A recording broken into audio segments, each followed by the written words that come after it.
जय हिंद साथियों, welcome to easy maths by Abbas sir.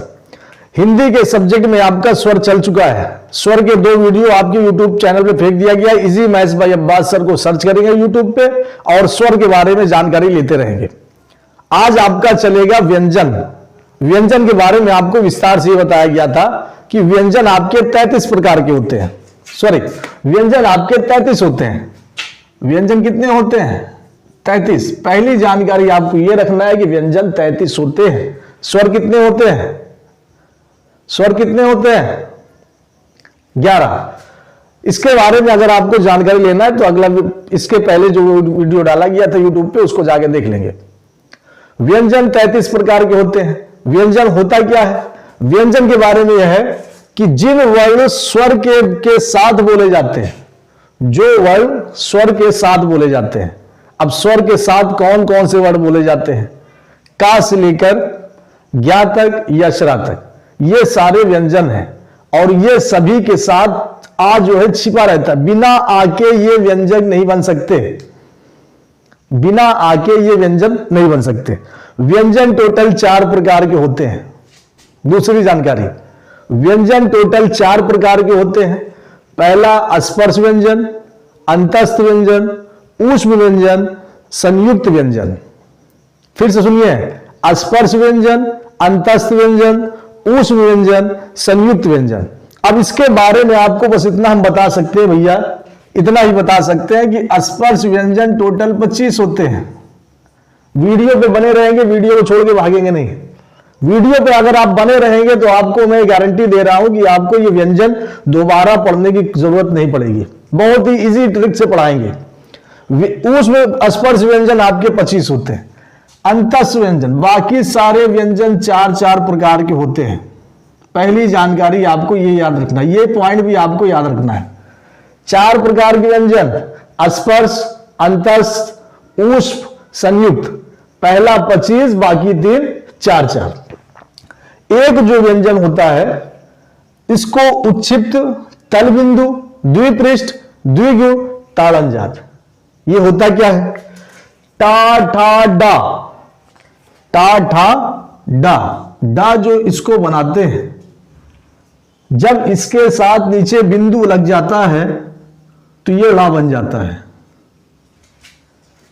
टा ठा डा, डा के बाद जब नीचे बिंदु लगा देते हैं तो ड़ा बन जाता है। और ये ड़ा अलग से लिया गया है। ये का से लेकर ज्ञा तक नहीं होता, इसी ड़ा को अलग से लिया जाता है। और एक होता है टा ठा डा ढा, ढक्कन वाला ढा के नीचे जब बिंदु लग जाती है तो ये ड़ा बन जाता है। ये वाला भी अलग से लिया गया है। देखिए 3 अक्षर ऐसे हैं जो अलग से लिया गया, हिंदी में नहीं आते। जैसे ये हो गया ला, ढा, ला, ढा। और एक होता है श्रा, ये वाला श्रा। ये 3 अक्षर ऐसे हैं जो हिंदी से बाहर से लिया गया है। इनको बाहर से खींच लिया गया कि तुम्हारा भी काम पड़ेगा इसमें। अब आ जाइए कौन कौन से होते हैं। तो ये 2 जो होते हैं ला और ला, इसको हम लोग उच्छिप्त व्यंजन भी कहते हैं, तल बिंदु भी कहते हैं, द्विपृष्ठ भी कहते हैं, द्विगुण भी कहते हैं और ताड़नजात भी कहते हैं। एग्जाम में आपको 5 शब्द में से कोई एक शब्द दे दिया जाएगा कि बताइए कि ताड़नजात अक्षर कौन सा है, तो ये दोनों में से कोई एक रहेगा। 5 नाम आपको याद रखना है। 5 नाम में से कोई नाम एक एग्जाम में दे सकता है। अब आ जाइए का से लेकर श्रा तक लिखा हुआ है। होता तो ज्ञा तक है, लेकिन ये श्रा को जब बताया गया अभी कि इसको बाहर से बुला लिया गया कि तुम्हारा भी हिंदी में बहुत ही जरूरी काम रहेगा, वहां क्या कर रहे हो? देखिए का, खा, गा, घा, अंगा, ये का से लेकर ये मां तक बहुत ही ध्यान से देखते जाएंगे। बहुत ही विस्तार से बताया जा रहा भैया, ये हिंदी है, बहुत ही विस्तार से बताया जा रहा है। का से लेकर मां तक ये टोटल होते हैं 25। का से लेकर मां तक होते हैं 25, क्योंकि एक लाइन में 5 अक्षर, तो 5 लाइन में 5 × 25 अक्षर। अब 25 अक्षर को क्या कहते थे? स्पर्श व्यंजन। तो भैया यही आपका स्पर्श व्यंजन है। स्पर्श व्यंजन मतलब का से लेकर मां तक 25 अक्षर होते हैं। का से लेकर मां तक को स्पर्श व्यंजन कहते हैं। अब 4 लीजिए उसके आगे का, या रा लावा, या रा लावा, ये होते हैं 4। कौन सा? ये अंतस्थ व्यंजन है। कौन सा व्यंजन भैया? अंतस्थ व्यंजन। फिर 4 आगे बढ़िए, शा सा सा हा, ये जो 4 होते हैं, ये वाला 4, ये 4 होते हैं ऊष्म व्यंजन, ऊष्म। और बाकी जो ये 4 बचेगा, ये होते हैं संयुक्त व्यंजन। संयुक्त का मतलब मिश्र, इसको मिश्र भी कहते हैं, मिश्रित। ये जो 4 अक्षर आ रहा है, ये अपने से नहीं बना, ये 2 अक्षर को मेल के बनाया गया, मिला के, मिक्स करके 2 अक्षर कोई मिक्स कर दिया तो ये 4 अक्षर बन जाएगा। तो बात क्लियर है, एक बार फिर से दोहरा दे रहे हैं भैया। व्यंजन आपके 33 होते हैं। व्यंजन आपके 33 होते हैं। व्यंजन किसे कहते हैं? जो वर्ण स्वर के साथ बोले जाते हैं व्यंजन कहलाते हैं। 4 प्रकार के होते हैं, स्पर्श, अंतस्थ, ऊष्म, संयुक्त। स्पर्श व्यंजन की संख्या है 25, अंतस्थ व्यंजन की संख्या है 4, ऊष्म व्यंजन की संख्या है 4 और संयुक्त व्यंजन की संख्या है 4। का से लेकर मां तक को कहते हैं स्पर्श व्यंजन। उसके बाद या रा लावा 4 हो गया अंतस्थ व्यंजन। सीटी वाला शाह, पेटचिरुआ शाह, सीटी वाला शाह को कहते हैं तालव्य शाह, पेटचिरुआ शाह को कहते हैं मूर्धन्य शाह। ये दोनों शाह को याद रखेंगे, सीटी वाला शाह, पेटचिरुआ शाह। पेट चिरवा शाह नहीं होता भैया, पेट कैसे चिर गया इसका? तालव्य शाह, मूर्धन्य शाह। एग्जाम में पेट चिरवा शाह नहीं आएगा। पेट चिरवा शाह तो शाह, पेट चिरवा खा, खा कहां से हो गया ये? तो एग्जाम में ये आपको नहीं दिया जाएगा कि पेट चिरवा खा, सीटी वाला शाह, तालव्य शाह, मूर्धन्य शाह। तालव्य शाह, मूर्धन्य शाह, सादा शाह और हा, ये 4 होते हैं ऊष्म व्यंजन।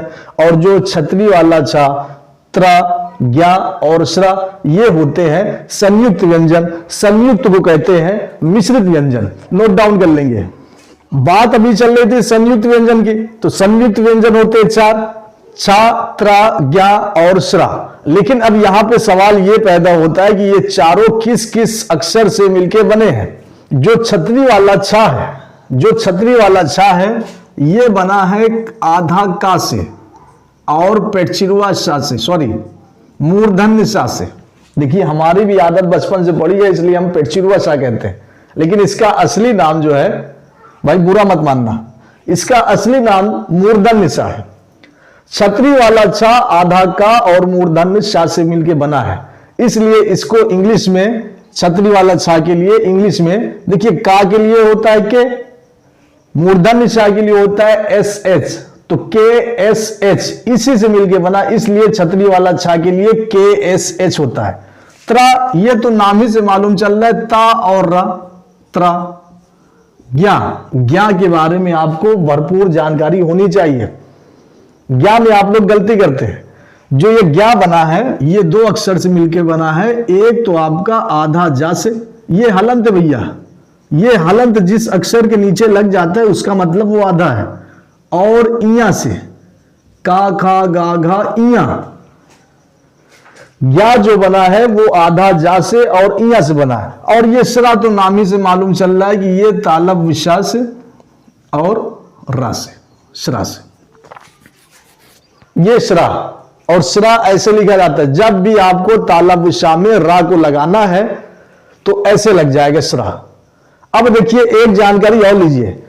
अब अगर बोल दिया जाए कि आपको सीटी वाला शाह में, सीटी वाला शाह और री जब ये जुड़ जाता है, सीटी वाला शाह और री को जब जोड़ देंगे तो ये बनेगा श्री, ये श्री बनेगा। आप लोग देखते होंगे अक्सर किताब में, जो बुक में हिंदी रहती है, उसको अगर वहां श्रृंगार लिखा जाता है तो श्रृंगार को ऐसे लिखा रहता है, श्रृंगार ऐसे लिखा जाता है ये। तो ये श्रृंगार तो बिल्कुल गलत है कि उसके इसमें शा में रा भी लगा है और री भी लगा है। तो तो ये बिल्कुल, ये कोई भी नहीं पढ़ सकते इसको। श्रृंगार गलत है। श्रृंगार तो शाह में री लग गया, शाह में री लग गया। अब ये सही है, शाह में जब री लगता है तो ये रहता है। अगर ये रहेगा तो शाह में रा और रा में फिर ई, ये शाह में रा के बाद ई, तो ये गलत माना जाएगा। श्री ऐसे रहेगा, शाह फिर री, तो श्री अंगार, तो ये श्रृंगार बन जाएगा। तो एग्जाम में बहुत सारी गलती ऐसे होती है, तो छोटी छोटी गलती को आपको पकड़ के लेके चलना है। गलती आप लोग को बिल्कुल नहीं करना। अगर आपको सेशन अच्छा लगा हो तो एक लाइक करके जरूर जाएंगे, अपने साथियों तक पहुंचाइए, चैनल को सब्सक्राइब कर दीजिएगा, शेयर कर दीजिएगा, कमेंट्स भी कर सकते हैं आप लोग। अगर कोई सब्जेक्ट आपको, कोई चीज अगर आपको ना समझ में आ रहा हो और अच्छे से जानकारी लेना चाहते हैं तो आप लोग चैनल पे, आप लोग वीडियो पे कमेंट्स कर सकते हैं। थैंक यू सो मच, धन्यवाद।